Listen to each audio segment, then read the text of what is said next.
Sojourner Truth was an African American abolitionist and women's rights activist.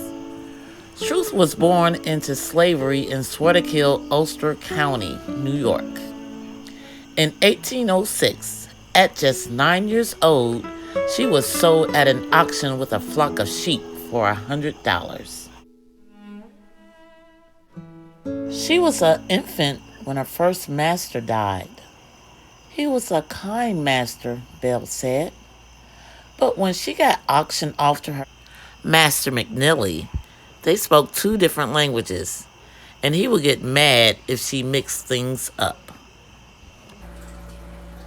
One Sunday morning, she was told to go to the barn. When she arrived, her master had a bundle of rods prepared in embers and bound together with cords. He whipped her till the flesh was deeply lacerated and the blood streamed from her wounds. Luckily, a fisherman appeared at Mr. Neely's and paid $105 for her. She loved staying there, but unfortunately, she was sold a year and a half later. Abraham soon later signed the Emancipation Proclamation. Before Isabel left her old master, he sold her child, a boy of 5 years. This was illegal at the time it had been perpetrated. She then went to the courthouse and entered a complaint to the grand jury.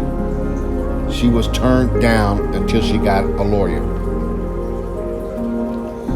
In 1835, she won, becoming the first black person to win a lawsuit against a white person.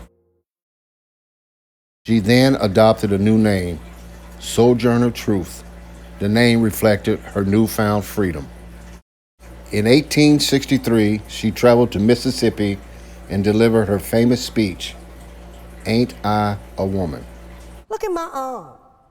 I have plowed and planted and gathered into barns, and no man could head me. And ain't I a woman?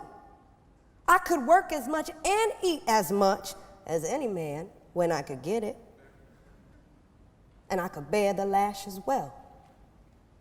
And ain't I a woman? I have borne 13 children, seen most sold off into slavery. And when I cried out with a mother's grief, none but Jesus heard me. And ain't I a woman? And they talk about this thing in the head. What is it they call it? Oh, that's right, yeah, intellect. That's it, honey.